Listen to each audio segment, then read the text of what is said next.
Welcome back to the Terry and Jesse Show. Jesse's been talking a little bit about McElroy's promoted despite all these abuses and cover-ups. Well, our good friend Phil Lawler, he's pointing out in an article that Pope Francis initially resisted appointment of McElroy, but was persuaded by Cardinal Supage. He's the Cardinal of Chicago, entirely for political reasons for wanting McElroy in Washington. I'm going to give the bullets and say, this makes sense. He says, how is it going to work out for the church? Unsurprisingly, Catholic cultural warrior Phil Lawler had the best hot take. He said, predictable consequences of McElroy's appointment to Washington. Number one, Jesse, he will be a prominent critic of the Trump administration. Pope Francis likes that. Number two, he will be criticized himself in turn because of his ties to Uncle Ted McCarrick. His criticism of the White House may or may not damage Trump, but the criticism of McElroy will undoubtedly damage the credibility of the Catholic hierarchy.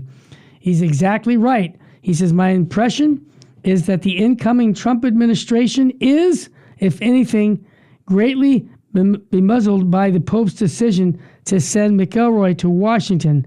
If the Pope wanted a high-profile Trump critic to take on the administration, he should have picked someone without McElroy's baggage. And we just covered that baggage. There is the pastoral category. That is how will the choosing of the next shepherd of the church in Washington, D.C. on purely political, not pastoral grounds affect the flock in our nation's capital. Now, here's another friend of our show. The Catholic Thing, Robert Royal, has some thoughts on this. Very well thought. He said, as well known to people familiar with Washington, this is a rather traditional area for Catholicism. Pope Francis likes making a mess in various ways, and if one really had to predict, it's likely he's done so in ways beyond estimation here.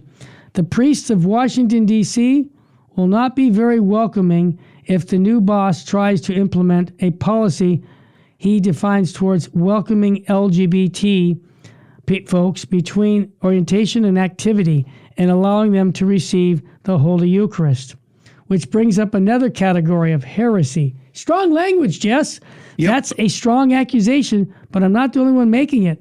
It was one of McElroy's own brother bishops upon the announcement of McElroy's appointment. The Catholic Culture News section captured the history in 2 sentences.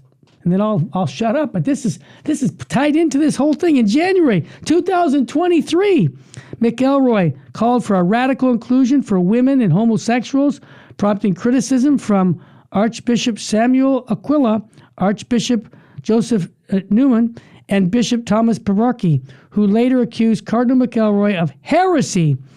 Further, McElroy voted against the UCCB petition, pressing the Vatican for more transparency and speed in the McCarrick investigation. Jesse, did you get that last part? He didn't want McCarrick's process to go very fast. What does that say? Speaks volumes. I'm done, Jess. Jesse didn't even know I was going to throw this into the show. Yeah. Most journalists reporting on McElroy's appointment to Washington, D.C., where McCarrick served from 2001 to 2006, will probably miss the connection between McElroy and McCarrick, who is believed to have helped orchestrate McElroy's appointment to San Diego. Wow. Did he catch that? Yeah. So people still believe that McCarrick was he still has a voice. Oh, He walks around like an old man, with a hunchback and a walker. He still has clout, Terry, with the Holy See. He does.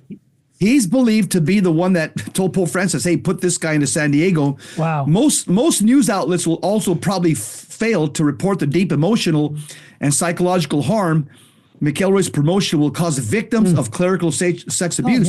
Yeah, just like these 2 women that are in this article. They're going to leave. I can understand scandal can make you leave the church, but I want to remind everyone who's listening, who do we worship, Jess? Jesus Christ. Yeah, not some pope, not a bishop, not a cardinal.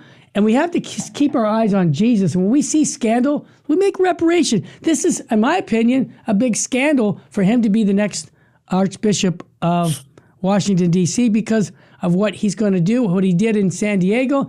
This is something that is scandalous to the faith.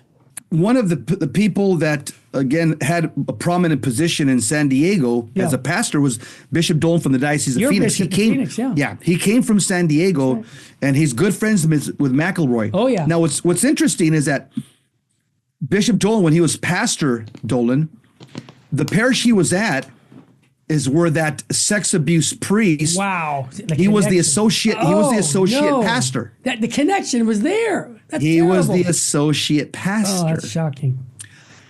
And so Bishop Dolan knows all about Father Bertrand and the sex abuse that he performed, the satanic sexual abuse of Rachel Mastrogiacomo. She just came out with a book, or it's coming out. It's called The Devil in Rome. Yeah. Where it's a tell-all book. Oh, yeah. Where she's connecting, Terry, because I interviewed her. Yes, I remember. She said that she's connecting all the bishops and the way they all go to McCarrick, and they all go all the way to the Holy See. All these pro-LGBTQ bishops. Yeah, so and a lot of people, she told me that she's been threatened. You better not let that book go. But she's just trusting in God. She says, if I take a bullet for this because of putting strong faith. And she goes, I'm doing this out of love for the church because I want to see the church purified, and now I need to be part of the solution, not part of the problem. Because she goes, I can be quiet about this for the rest of my life and just take it to my grave, or I can try to expose this.